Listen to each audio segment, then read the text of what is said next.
అపర్యాప్తం తదస్మాకం బలం భీష్మాభిరక్షితం పర్యాప్తం త్విదమేతేషాం బలం భీమాభిరక్షితం. భీష్ముడి ద్వారా రక్షించబడుతున్న మన సైన్యం అన్ని విధాలుగా అజేయం మరియు భీముడి ద్వారా రక్షించబడుతున్న సైన్యాన్ని గెలవడం సులభం.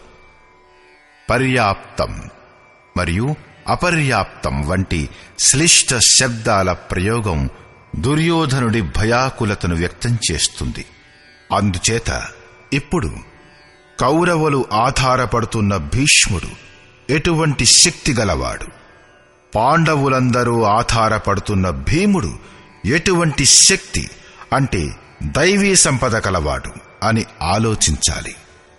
దుర్యోధనుడు తమ యుద్ధ వ్యవస్థను ఇలా వివరించాడు.